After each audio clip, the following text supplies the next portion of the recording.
Welcome to the Mom and podcast. I'm Missy Stevens, mom and writer, foster child advocate, and this week, college visit travel coordinator. And I really love it when my activities align perfectly with our podcast topic. It really does.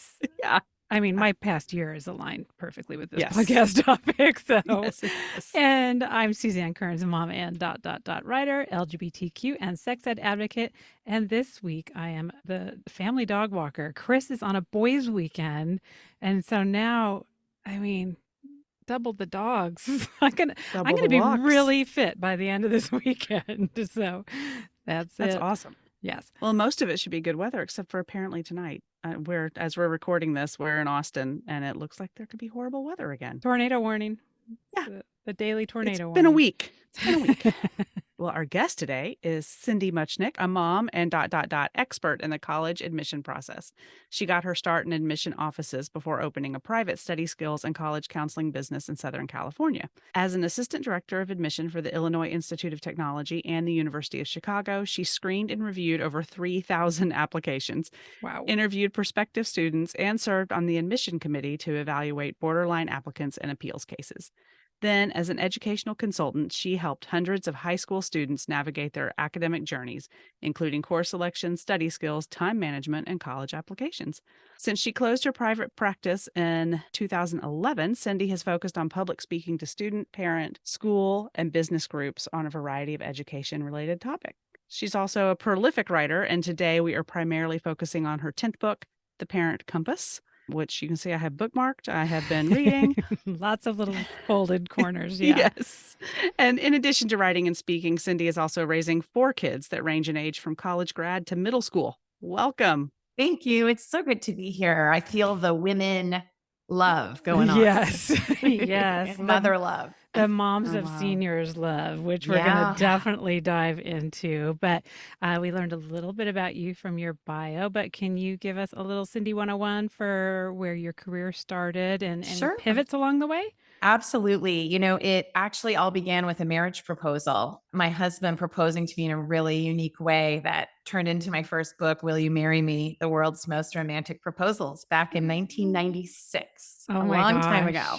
And I did not realize that, that proposal would spark a career in writing. But over the course of my career, I've started with books on weddings and marriage proposals and honeymoons, and then turned into the college counseling side, which was really more my, kind of love and background professionally. And so working with teams over the course of my career is absolutely been my most favorite thing. In fact, I couldn't wait for my kids to be teenagers, which people sort of scratch their head and say, what about, the toddler and the babies? And I wasn't as good at that. I was ready for these teenage years. And they are hard and they are gray hair producing, but there is something about this life stage that just gets me. I just love the evolution that you see as it's changing and happening as these young people are becoming young adults and really finding their voices. And I think they get a bad rap, quite frankly. I think they're just so too. They are incredible, so cool. incredible, amazing young people. So that has really been my love. And whenever I have an opportunity to connect with teams and their parents, I feel all the good feels. So my own kids, actually probably that bio was a little bit dated because my youngest is now a sophomore in high school. So I have a sophomore in high school and I have a college graduate out in the real world. So I'm still in the end throes of things. I also have a high school senior, so somebody going off to college this fall. And I've really enjoyed it. I enjoyed the parenting side, but I've also enjoyed the work of connecting with these kids from all different communities and backgrounds, helping them on this journey and trying to kind of demystify and make the college admission process a little more bearable and a little less scary and overwhelming. Why weren't we doing this interview a year ago, Missy? I'm so upset. I know it's perfect timing for me, Suzanne. We're a little behind the 8 ball for you. But before we recorded, we emailed back and forth, and I said that we were going to try not to make it a therapy session, but we might have to do that. Suzanne just went through it. They've had an acceptance. They've made a decision. They're on the road, and I'm on the other end of that, figuring out where he's applying and doing visits and all of that. And it's really hard. So it's a journey. And I really love the chapter on behaving. I have it bookmarked now. I went straight to it. That's the first chapter I read in the book. And then I went back because it turns out I don't have the poker face I thought I had. And so we would love it if you could share some tips. Like, how do you parent through this time? Sure. What should we be trying to do? Yeah. It's a So big let me question. take a short step back to tell you that this book, The Parent Compass, was born. My co author, Jen Curtis, and I wrote this book together. It really started as a result of the college admission scandal in Mm. 2019 when Uh, parents were just behaving horribly badly. And our news headlines were yes. flooded with, parents cheating the system and kids that, had falsified test scores and falsified resumes. And just the whole thing was wild, right? And Yeah. hard to believe. And so the two of us talked about, following those headlines, but also what things we were seeing in our own offices that might have been the result of parents being just a little too consumed and a little too involved in this process. And so Mhm. we decided really originally to write an etiquette book to teach parents behavior, like how to behave in the tween and teen years as a parent. And then what evolved was this book that really helps parents navigate the tween and teen years, focusing on two things: the mental health of their teens and the parent child relationship so that it remains intact when Yeah. they leave home. And, those are two pretty big goals to try to measure and try to kind of teach. So we consulted teachers, heads of school, thought leaders, the data, other experts who've written books on topics relating to teens. And we Right. even interviewed teens themselves. And we collected and used stories from our own practices of kids we'd worked with who we felt the parenting was really working well in conjunction with the teen, and in other ways where the parents were really overstepping. So, The Parent Compass is a book that requires parents to be brave and be willing to do Yeah. what is really counterintuitive, which is instead of micromanaging and being overly involved and hovering, to actually pull back, Mhm. which is very, very hard to do because our inclination is to pour support and involvement. And that feels like we're providing love to our kids. So it feels very natural because those are the things we've done up until the Right. tween years. We've driven them, we've fed them, we've helped them navigate all these things, but it's their turn now. And so this Uh-huh. book is like at this kind of inflection point of how do you have to sort of change your behavior as a parent in the best interest of your child and in the best interest of your relationship with them. Right. And so that's where the book was born. But really, jumping straight to the college admission process itself, while it might feel like a process that we need to kind of ride them on, it really needs to be a process that they take the lead on, because ultimately this is their 4-year journey if they're choosing college, that is, because there's a whole Yeah. chapter on other routes other than Right. Yeah. college, which we could talk Right. about later if we have time. So the point is, kids need to feel a sense of ownership, and it can be overwhelming. There's over 4,000 colleges in the United States. So how do you even whittle them down? And Yeah. obviously the internet's a great place to kind of take virtual tours and start to familiarize yourself. But really the best thing a parent can do if you have an opportunity and you're even in your hometown is to set foot on a college campus with your child, really starting in middle school or high school, just so not even during the college admission process, just so they see what it is they're sort of working towards and what they respond to. Do they like an urban environment? Do they like a quiet, smaller space? Do they Mhm. like, a school with rah sports teams or a school that doesn't have a Greek system? So it's Yeah. finding those kinds of things and starting that journey together. That would be one main Okay, Yeah. so I love that idea. I'm 100% bought into it. But then thing. I also encountered this issue, like, there was a lot of stuff that during that time period when kids are supposed to be working on these essays, working on these Right. applications, they're also realizing, "Oh, I don't have very much on my little college resume or whatever, so now Yeah. I need to go get a job. I need to be doing all these things that I can write about then on this application." Right.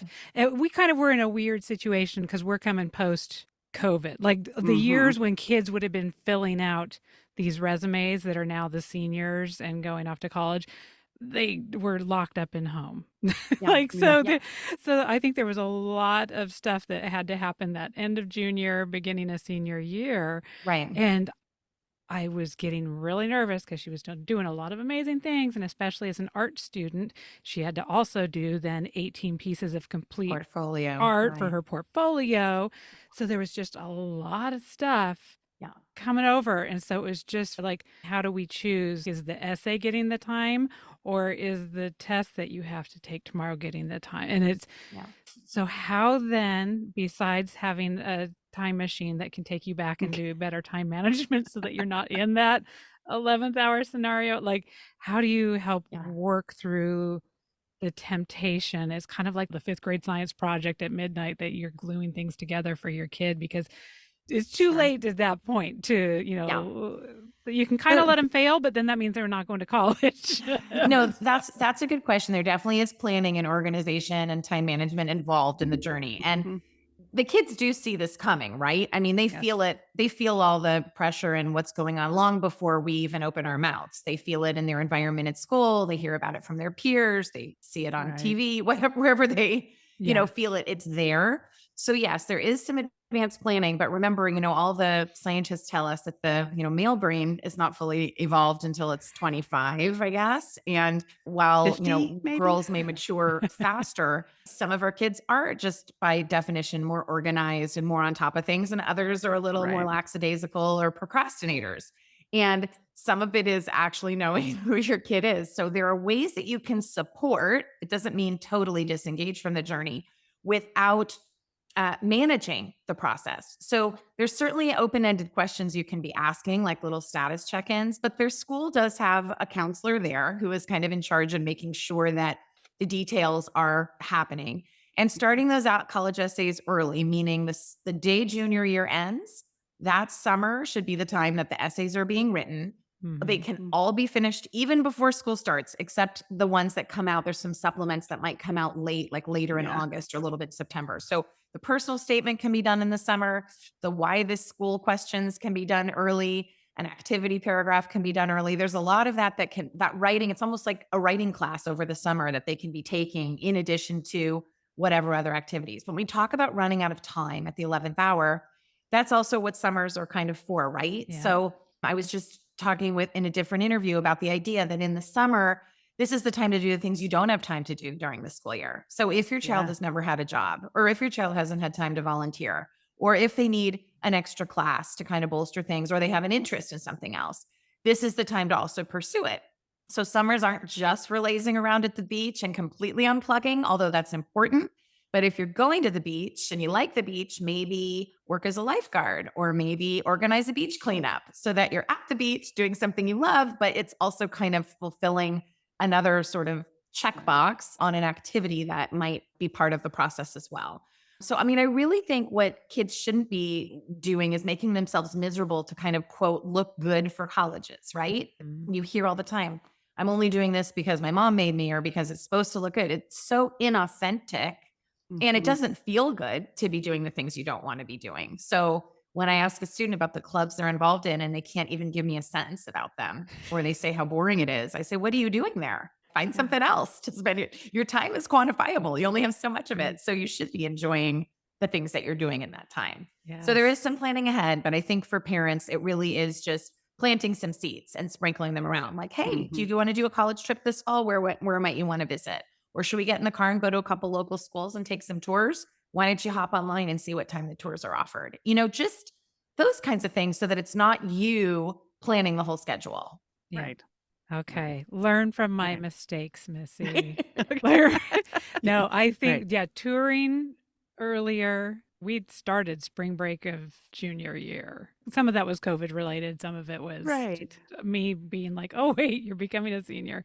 But using that summer stamp of approval on that advice. Yeah. So much so. Yeah. Yeah. We have a plan to use the I mean, summer and get that the would be essays some. done. There's the whole chapter kind of goes into more details without spoilers, but really, Yes. if you're worried about what your role is in this college process, it's pretty easily defined, but it also is knowing your kid because Right. some kids do need a little more fire under their belly, or you have to employ an older sibling or their school counselor to say, do you know if they've gotten this done? So it kind of like comes back to them from someone else. Mhm. Sometimes you hire a private counselor to kind of help keep things moving, but none of that's required, right? This is a doable process. Certainly, if you're not applying to more than 8 to 10 schools, it's very doable. It feels Mhm. overwhelming because there's a lot of pieces to it. But the most Right. important piece is the fact that they just get it done. But also, I mean, there's the writing, there's the activities, there's the test taking. But the most important piece is really who are they in school in the day? What kind of student are they? And where do they sort of fall in the whole scheme of being a student? So I think that transcript really tells the most to the college admissions office about who they are. And the essays just give a little bit of voice to their personality. I mean, it's impossible to You can't tell your life story in, 500 words. You Yeah. can give a little glimpse of who you are. And then they Yeah. can look at the courses you've taken, the kinds of courses you've taken. They look at you within the context of your school. You're not compared to people at schools very different from yours. You're, compared to students at comparable schools, that sort of thing. And it is a imperfect process. I mean, the word that the Right. colleges use is holistic to make it sort of feel like they Yes. look at lots of different things. They're trying to build a class, which is very true. Mhm. But it's scary to be on the other side. You don't know how many kids are applying from your school each year, how many from your zip code, how many tuba players they want, how many artists they want, whatever it might be. Mhm. And I think your kids just need to know in the end that you totally support them. You are completely on their team.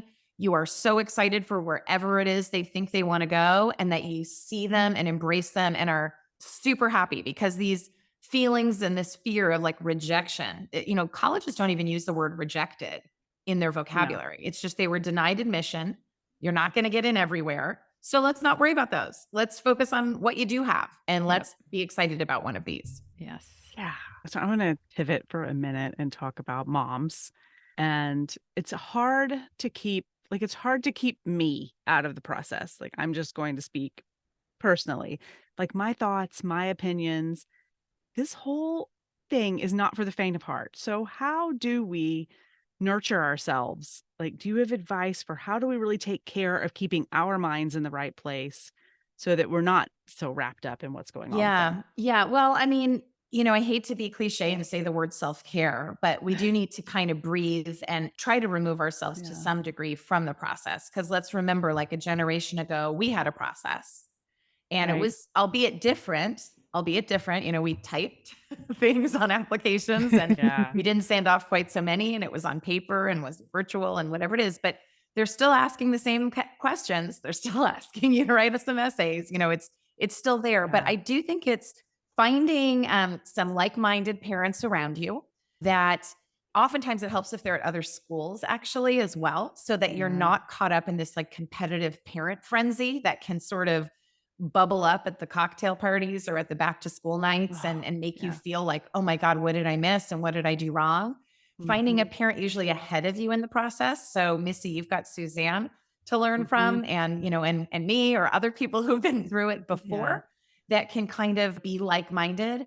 And I think really trimming the toxicity from your own life of the frenzy, because the reality is your kid will go somewhere, and it's going to all work out in the end to some degree. And it might not be their first choice or even their fifth choice. But I always say you make a college list Mhm. looking at the very last choice on your list and saying, would I be okay going there? Would I be Right. okay? And if the answer is no, then you got to find some more. That would be kind of Yeah. your very last choice. And would that be okay? And sometimes the very last choice yields, let's take a gap year.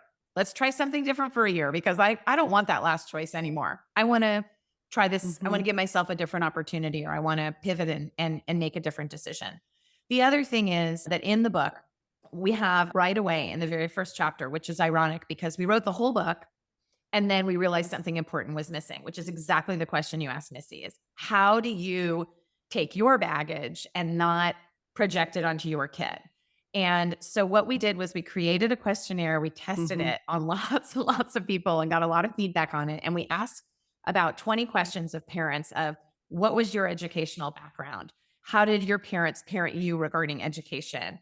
What were your study skills like? How do you view college and the need to go to college or not? And looking at your own upbringing and your own background, we talk about looking backward in order to look forward. It's kind of the physician heal thyself thing. Like you can't Mhm. parent well unless you kind of have come to terms with your own stuff. And if we just are vicariously, making our kids like a trophy as opposed to just they're a human being going through their journey, and let's let them have their turn. That's kind of the challenge. And so we created one page in the book for the teens to join in.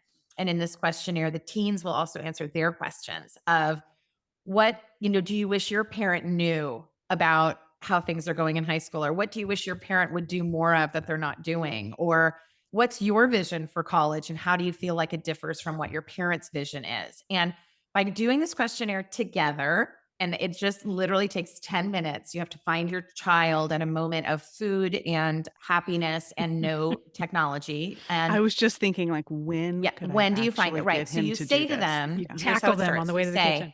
I want to be a better mom. And they hear those words and go, whoa, well, I need you to help me be a better mom. And if you can give me 10 minutes of your time, I think I can be a better mom to you. And I think, we can communicate better. I don't know what kid wouldn't say, like, sure, let me show you how to be a better mom. Mm. And you sit them down and you say, I'm going to answer these questions. You're going to answer these questions, and let's have just a conversation.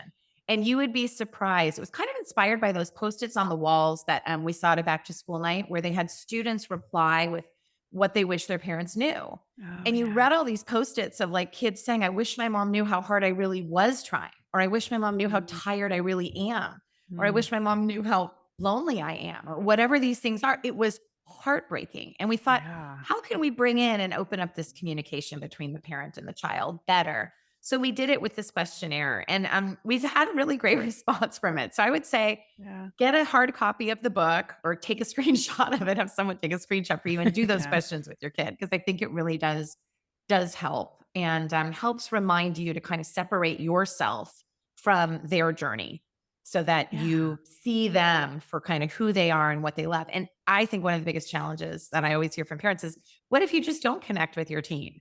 What if their interests are so different from yours and everything about them is just, you sort of clash? How do you get through these years? And I feel like I always say, I'm trying to sound like a broken record, your job as a parent is to find what excites your teen and get excited with them about it, whatever it might be. So I have a Right. kid that loves everything about fantasy football. I don't even know like a first down from a fourth down. I mean, I don't know the names of the players. I don't know the names of the teams. But boy, do I ask how the fantasy football team is going. And suddenly I get just a flood of information. Yeah. So we find those things that turn on the light bulb for our kids. It could be video games. Parents are like, oh, my Yeah. kid's always on their phone scrolling. Ask your kid to show Ask- you what they're scrolling. What are they looking at? What's it? Show me the funny TikTok video that you're laughing about. Show me the naughty thing that you just saw. Like, let's talk about it. Let me be shoulder to shoulder with you Yeah. and not judge you for it, and just say, okay, that's your thing right now. I'll do it with you. Show me how to We play the have video like game. like Oh, a deal with our youngest because he's really into some stuff that like he loves computers, and it's just video games I don't know anything about, and he's built a computer, he's done all this stuff, he just wants to talk about it. And so I always say, you can tell me everything, I'm going to tell you right now, I don't understand it, and I may ask some questions, or I may just listen, and you have to know that like I don't get it. But he just wants to talk about it. He's like, yeah, I Oh. just want to tell you about it. Well, they say with teens, you have to go by the 80-20 rule. 80% of what you should be doing with your teens is listening, and 20% is talking. And that's Yeah. really hard for me. I'm a talker. And we have a whole chapter about asking good questions and how to be a better listener. And Jen, my co-author, is really good at that. She's an MSW, and she just knows kind of how to do that really well. And I've learned a lot from her on how to be a better listener, because I too can be guilty of my kids telling me I'm consumed with social media, or I'm too glued to my device and my, Mhm. whatever it is. And I have to sort of take my detox diet and engage and put the Yeah. distractions away too. Yeah. So we can all, Jen and I talk about the mistakes we've made. We are not perfect. We, as parents, come up with, show you the things we also agree that we did wrong and that we continue to learn. Because I think we're all a work in progress, right? We're doing the best we can. That Well, is yeah, for and you have sure. 4 kids, so that 4th one, like, do they know how lucky they are? How much you've learned from the other 3?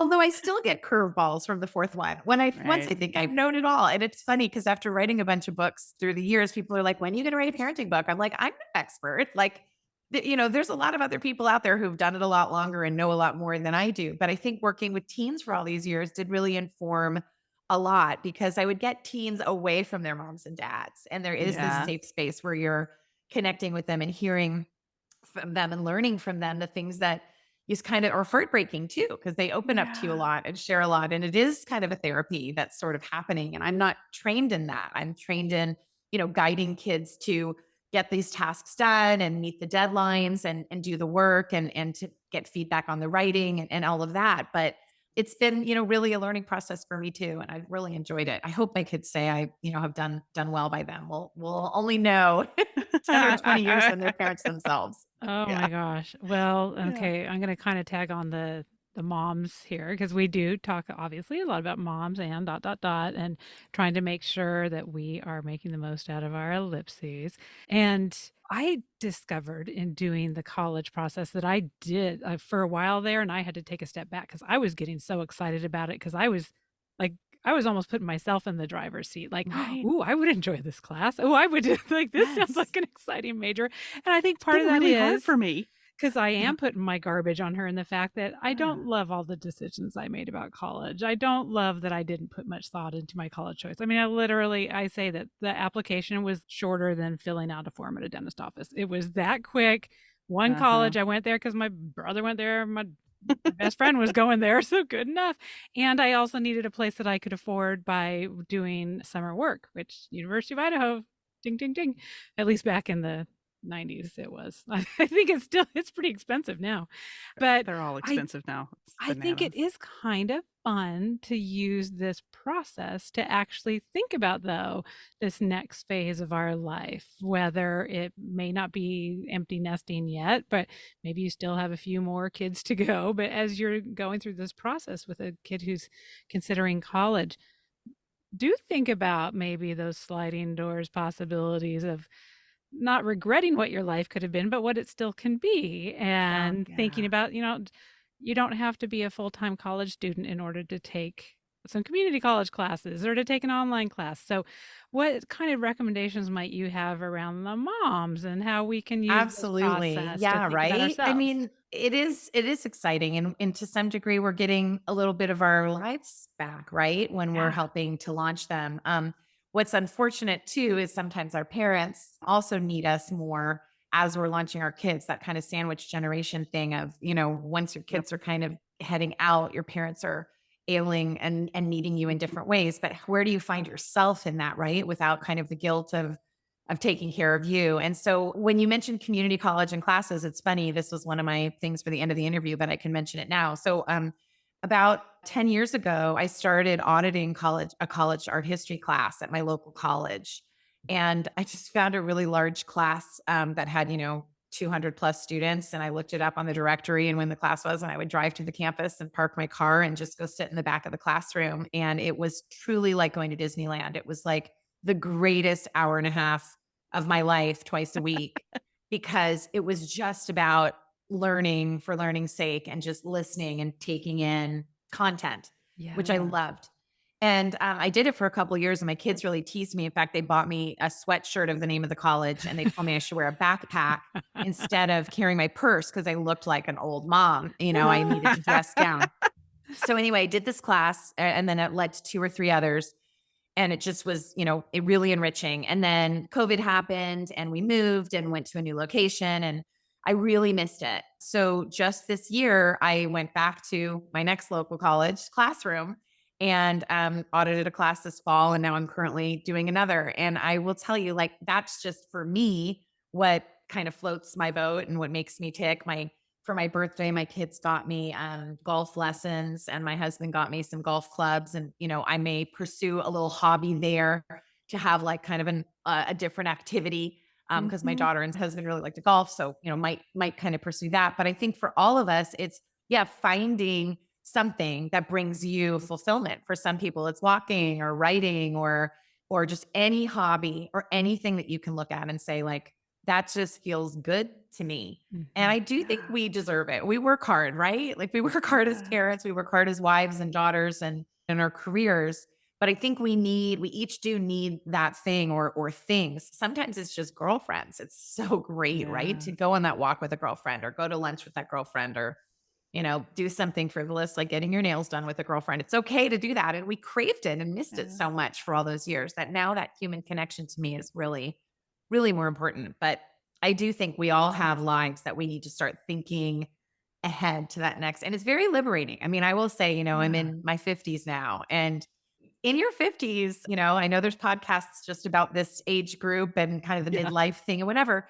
I don't know. I met Missy a few months ago. We went on a retreat together. That's how I came to your show. And Mhm. there's something that feels really good about being around a lot of women in the same life stage. And Yes. you just don't totally care what everyone around you thinks about you. And you're sort of in Yeah. this anonymous space where you're like, I feel pretty good in my skin. I've done the best I can. And if I'm not your thing, that's okay. Like, move on to the next person. And if I am your thing, great. Let's talk. Let's connect. I mean, I love making new connections and new friends. I think you can learn from people at any stage and at any age of your life. And so I have friends in their 70s. I have friends in their 20s that are, having their first babies. And so, and I consider them friends, not like I'm their mentor or I just am an older Right. friend. Yep. So those would be some of the things I would think of. And you two ladies are doing a great job creating this podcast together. So that's a good example. That's our MBA. Yeah, I mean, it kind of is. Like MPA. doing a different kind of job. Like this is Yeah. not your traditional kind of job, but we're doing something new. Yes. Yeah. I don't know. And I love what you said about auditing. Like this is a dumb question. Yeah. I did not know you could do that. I did not know you could just walk in and Well, sit You back have there. to get permission. I wanted to ask too. So Yeah. interestingly, the place where I audited in where I used to live in Southern California was a really big university. So being anonymous was pretty easy. Technically, like where I'm auditing now, I did email the professor and ask permission. So there are like actual programs for returning students, but I honestly didn't want to do the reading and didn't want to like get graded or anything like that. I just really wanted to just sit and listen. I don't ask any questions. I just am in the back of a classroom that's already pretty full. I would say you've got to be careful about, you're not going to like a seminar, like a 15-person class and like rolling up your sleeves.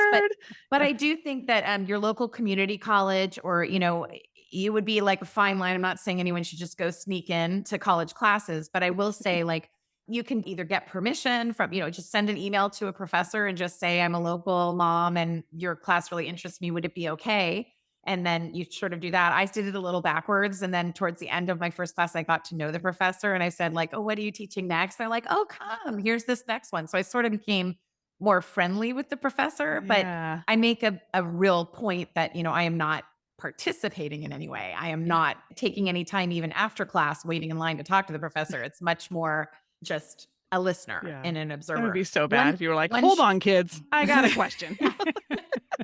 Can you explain everything you just said to me again? Oh, God, that's awesome. I love it. Okay, I'm looking at time and we're so close. I know, but I really want to hear the last question. So Want me to talk fast? Yeah. Ask. Well, before we jump into our Look, Listen, Learns, tell people where they can find you. Can they work with you? How do they bring you to their place of business? Yes, please bring me. I love going to schools. I love going to businesses. I love going to organizations. I can do it through Zoom. I can get on a plane now, which is great. I'm happy to come to Texas anytime. Or Idaho, wherever. I don't know if you're both in Texas though. Yeah, we're both in Texas. I just grew up in Idaho. But in any event, you can go to any social media location, basically at Parent Compass is the one on Instagram. The Parent Compass is on Facebook. We're on LinkedIn under our names, Cynthia Muchnick and Jen Curtis. It's there. And I think our website is parentcompassbook.com, which is where you can communicate with us really on any of those platforms to just find out about our availability and things like that. But yes, speaking for businesses, organizations, schools, I speak to parents, I speak to teams, I speak to nonprofits, I speak to whoever will listen. And I usually bring books with me. So that's kind of fun too. Well, speaking of the book, I'm going to give one last plug before we get into Look, Listen, Learns, because it's something that the whole podcast is about.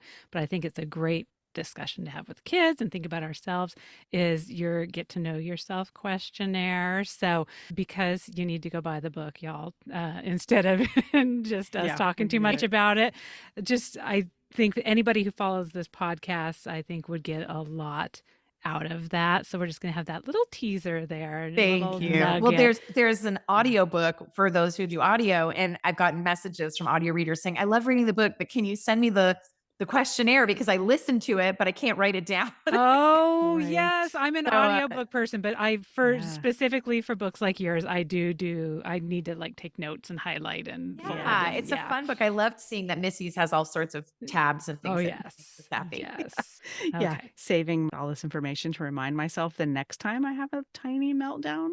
Oh, like I had a tiny meltdown a week ago that took me completely by surprise. And I didn't have this meltdown to or with my child. I was by myself, but I was like, it caught me completely out of nowhere. I expected we were going to go on this visit and be like, that was great. That was one of our visits. And somehow I left there and fell apart. It was just like, I didn't see my kid there, but my kid saw himself there. And I had to like work myself through it doesn't matter where I see him. No. Matters where he Yes. sees himself. And Right. I know. Yeah, it's hard to separate yourself. I've done 2 sets of college tours with my daughter pretty recently, and the same thing happened. And one of the universities we visited on the East Coast, I thought was great because they separated the parents and students on the tour. So smart. there was a parent tour Ooh. and a student tour. I thought that was not, I mean, I know it takes Mhm. resources and time. I thought that was a pretty good idea so that like your kid can experience it and ask the questions they want to ask. It's like a young person just surrounded by young people without the parent ears listening. Right. And then the Yes. parents could ask the questions that might embarrass their kids if they wanted to. But anyway, I thought that was pretty interesting. So I don't know, it Yeah. might double I up the think that's a workload. great idea because Or you I could just have go at a different been time from your kid. I know it's not as convenient, but Yeah. well, I have been told I joke with him all the time. I'm like, I have so many questions. And he's like, do not ask them on this tour. that's Yes. No, I'm like, I I've know. been on tours with that mom, and I'm like, just stop it. Ah.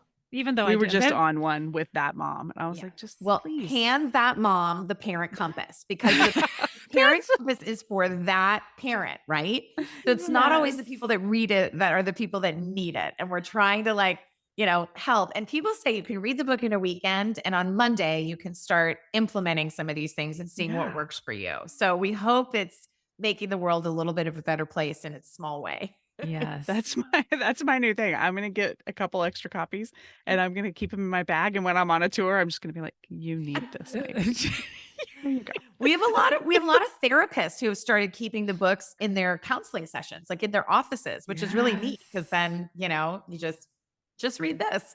Oh Uh-huh. my God, I love that. They're gonna put themselves out of a job. Oh my gosh. Oh, that's Okay. Well, hilarious. okay. So Okay. we know where to find you. And I'm so excited for everybody who has access to this book and access to you that I did not a year Yeah. ago. But I got one more kid that I can use more information Yeah. for. There So you Yeah, there's more kids coming, and it makes me excited for the process, and it makes me feel more confident that I'm not gonna screw it up. So thank you. yes.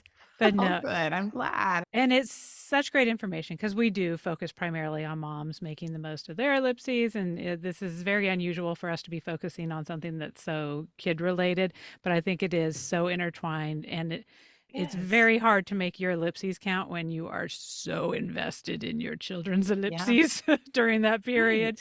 Right. Yeah. So it's just nice to give yourself a little space and also use the process to maybe do some thinking about yourself. Yeah. Yeah. Well, good. I'm glad it was helpful. And Yeah. what you two ladies are doing and the information that you're bringing out there in this podcast is really equally valuable because that Oh, ellipses is thanks. something we don't always focus on. And so Yes. I love your questions. I love how thoughtful you've been. It's been such a pleasure to spend some time with you. So Oh, everyone out there, I thank hope they'll you. keep listening to your show too. I'll keep tuning your horn. Thank you. Well, and you're not done yet. We're doing our look, Okay. listen, Okay, here learns we go. too. So Yes. yeah, we're gonna Yes. jump into our look, listen, Okay. learns. And if I'm ready.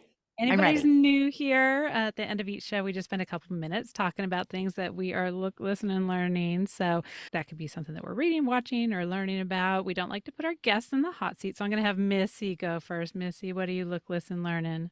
Let's see. Oh, I usually make notes so that I don't forget what I'm going to talk about. And I just saw that I started a note and didn't And then finish you it. forget. So that'll be a surprise to all of us as it comes back to me. But I love it. I am looking at maps of the Midwest because we just planned a whirlwind trip to 4 schools that my son is interested in. So we're going to hit 4 in 3 days with a little bonus stop at Notre Dame. That's not on his list, but we're going to be right there. And I've never been there. So I feel like I would love to see it.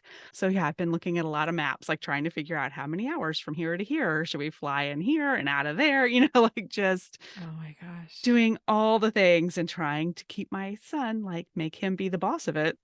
That's tricky. That is really tricky because he's busy this week. He has prom on his mind. And I'm like, we have to get this booked. Like, we have to just take one break. Like, are these Yes. places on your list? Anyway, it's actually been fun. I like to do the travel planning part of it. So, and I am listening to something that ties back to what you were talking about friends and relationships and how important that is to our ellipses while you were talking about it. I was like, oh, that completely is my look, listen, learn. So I've been listening to A Slight Change of Plans with Maya Shankar, Oh, one yeah. of my favorite podcasts. I talk about it. If you're a regular listener, you've heard me talk about that podcast. But the most recent episode is The Science of Making Friends. And it's fascinating. And her guest is really great. And it's just a super fun conversation. But I love science backed brain stuff, talking Brain about stuff. how we make our friends, keep our friends, and friendship breakups, and the proper attention you should give to a friendship breakup. It's really interesting. Oh, I'm writing that Uh, down. yeah, and we'll put it in the show notes because it's a good one. And then, yeah, I'm learning a lot this week. But the thing I think I was making my note about was, we talked about it a lot in this episode, actually, is learning to separate myself from this process. So I'm looking at these maps and I'm making these plans. They're not for me. It's for him. And I don't have a poker face, like I mentioned earlier in the show. And so I'm really learning that I have a long way to go, basically. So last week, maybe when I had my meltdown, that was upsetting to me. And now it's kind of exciting. I have an opportunity to shepherd him through this in a decent way and in a nice way. So I'm kind of excited. You can Good do for it. you. All right, well, that's me. What are you up to, Cindy? What are your look, listen, learns? So I wrote them down because I knew it was going to be asked. So my listen is I listen nonstop to Broadway show tunes. I just love soundtracks. So right now I'm listening on nonstop to the Broadway show Something Rotten because my daughter it's a funny Shakespearean musical.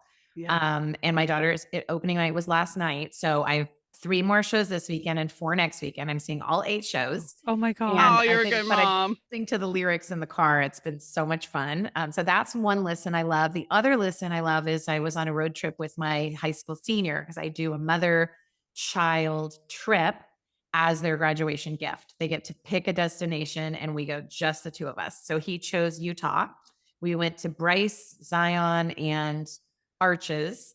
And he does photography. We took tons of pictures and we hiked in the snow and climbed a little bit and got in our 10,000 steps a day. And it was magnificent. So if you have not done these national parks, go as fast as you can. Wow. But while there, we had a lot of car time. We did about 1,500 miles in 5 days. So while he plugged in, I plugged in to Anne Patchett's The Dutch House, and Tom Hanks narrated 9 hours of a book for me.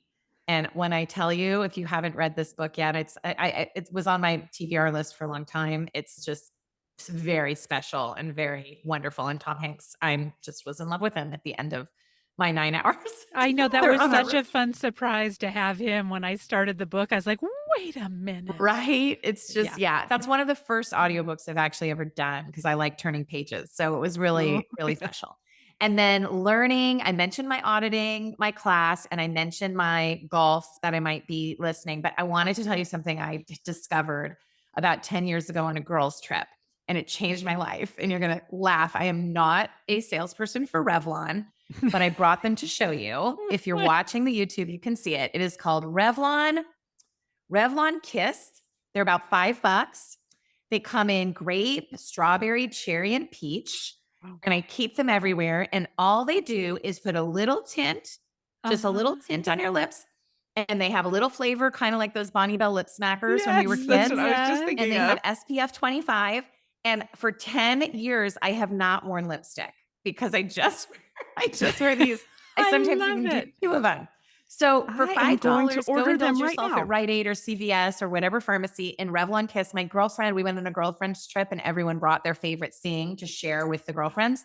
So she brought like 5 and gave them out, and someone else brought their favorite kind of underwear, and someone else brought their favorite, salad kit or whatever it was. So we shared our favorite things. So when you asked that question, I was like, I've got to share the Revlon Kiss. Because I've spent a lot of money on them. They last forever and they smell good. And you can keep one in the car and one in your backpack and whatever. Yes. So get those. And then I think that's it, right? Oh, binging. Ted Lasso, of course. I'm catching up on Ted Lasso and Shrinking. And I just got this gift yesterday. So I'm just starting it. It's called Well Rested Every Day. I love the title. And it's 365 rituals, recipes, and reflections for radical peace and renewal. You might want to interview her, Jolene Hart. I don't know her, but a friend sent me this for my birthday, and I'm going to read 1 a day for the next 365 days. I'm going to leave it in the bathroom because I think that's a good place to get one page a day. And that's where I tell people to put my college essay book. I wrote a college essay book. I'm like, read it in the bathroom for your teens, and they can read one essay every day. Oh my God, I love that. So That's I know that took genius. longer than anticipated, but I had a lot to share and I love the questions. So thank you for asking me. Oh my gosh, Absolutely. That is a brilliant idea terrific. for a girls trip to everybody bring your favorite thing. Oh, Yes. it's so great. It's Yeah. like the And then we also lesson brought, learned of the I trip. brought 5 journals and I gave everyone a little journal. And this was very funny. I made everybody write in the journal every boy they've ever kissed their whole life. Oh my gosh. Some people only had 1 Ooh. page, but some were like, every boy. I'm like, every boy. So it was just a funny thing. And then they Oh, said, you might might have to only- write like that guy that one night yeah. in that one I place. know. I mean, Like- it was silly. It was after, a little glass of wine and just a fun, silly activity. And then I think everyone like talked about which one was the best or who knows, it was like just Oh my a fun God. activity, but I think I only have 1 page also. could be 1 page. It's But okay. a couple might be like, what was his name? I know for sure. I'm like, I don't know that guy's name. With that few, you'd think I'd remember all their names. That's funny. Oh my goodness. Oh, that's awesome. All right, Suzanne, what are you doing this week? Okay. Well, this is such a bad idea, but whenever Chris is out of town, I watch like my really like shameful TV. And he refuses to watch this for so many reasons, but it is on theme with the podcast today. It's that Hulu show about, oh gosh, I think it's like Lost Youth or something. It's the Sarah Lawrence cult where the dad moves into the dorms. Oh What? God. I don't know read the anything about article. this. What is this? Oh, Disturbing. it's like stolen youth, I think. God, I'm not very This prepared. man like brainwashed. It was weird. Like a father figure moved into like a college Yes. dorm and like brainwashed Yes. the women in the dorm and they became like slaves. It was very weird. It was like a sex disturbing. cult / yeah. And Is it was true? It's Yeah. true. This Yeah. guy just This got is like bananas. 50 years in jail or something. Really disturbing. Really disturbing. Yeah. I Sarah don't know how Lawrence. I've missed this. Yeah.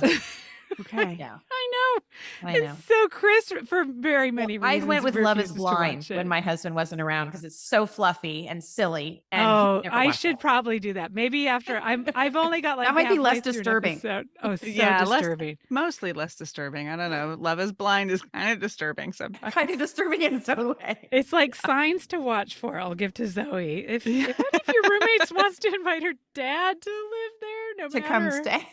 Yeah, no dads. Bizarre. No dads in the dorm. No dads in the dorms. No, Actually, I thank think you. I thought it was in a dorm because I was like, that's weird. Wouldn't the RA kick him out? I think they had their own apartment, is what I'm getting weird. out of the thing. Oh, So, but not that either that makes way. it better Right. in any way. So there's that. And but okay, on a better, well, kind of better note, I was just listening to as I was walking all the dogs. We Can Do Hard Things, of course. Mhm. And Michelle Zauner, who is the singer guitarist for the band Japanese Breakfast, Oh, who Zoe likes and we've listened to at ACL a couple Yeah. times. I guess she's also the author of this new book. I'd heard of the book. I didn't know that she was the author, Crying in H Mart. Oh, that's supposed to be great. Yeah. So it's okay. all It's all coming back to me. Yes, I It's have read Crying in H Mart. I'm like, Oh, why yeah. is this all familiar? But it was Yeah. tucked back here though. That's like But the noodles yeah. on the cover. Yeah. Yeah. That's supposed to be great.